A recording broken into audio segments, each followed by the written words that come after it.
Hi there, Titans.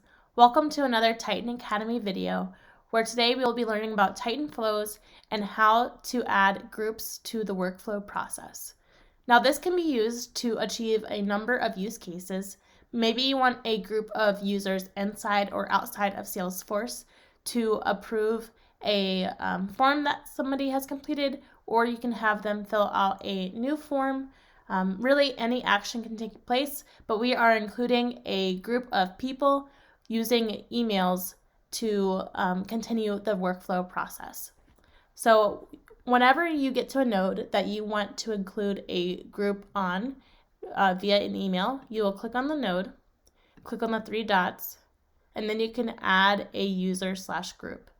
You can choose to add a single user or a group of users. Today we will be working on groups. The next step is to select the source of this group. Now, the source can be via Salesforce or it can be static. If you're going to use Salesforce, then you can choose what the source is. Maybe it's account, and then you can include like a bunch of different people on an account, or you can include maybe like users, all the users who are like a supervisor. Whatever you'd like, you can include a group of Salesforce people, or you can just make it static. Today, for simplicity reasons, I'm just going to go with static and then choose next. And now you can add as many users as you would like. So we'll say the first one will be myself, and then the second one will be Titan Junior at formtitan.com. I'm going to change this one to my Titan email as well. Awesome. All right, so this is my group, and now I can set up the email that will be sent to that group. So I can choose to add a field and send it to the person email. The person is the group that I have set up, so I can send it to their email, send it via, we'll choose Titan. And then here's where we can choose what actions we want to see as buttons on that email. So automatically you just have approve and reject. Of course, you can change the what this is called. So maybe you want the action to be something else. I'll call this review form. And you can add on certain actions based on what button they click. Here will be the content of the email. So we can say, hi. Element, I'm going to do person first name. I'll say, please review this contact.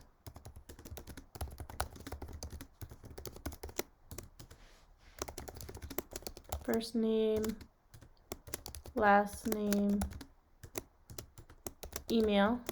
And these are the fields that are on the form that is triggering this workflow.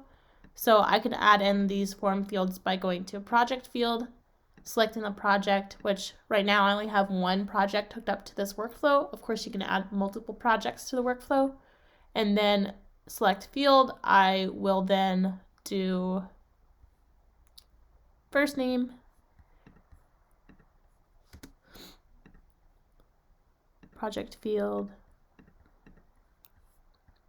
last name, and then let's do email. Perfect. So now the form fields have been loaded into this email template along with the person's first name. Give it a title, please review. You can also include an attachment if you would like. Awesome. So I'll click apply. And here we can give certain actions upon when it's approved, when it's rejected, and when that button that I included, review form, is pressed. So maybe when they click approve, then the contact can be created. When it's rejected, then something else will happen, and then something else can happen when they click review form. All right, and now I'm just going to check my users, make sure that this is all right. Okay. Now I'm going to publish the workflow.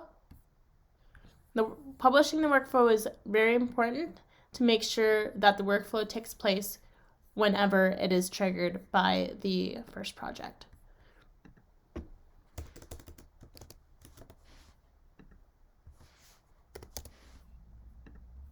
All right, so now I'm going to create this contact, and it is instead just going to send the emails to my email and the FormTitan email. And you can see here is one of the emails.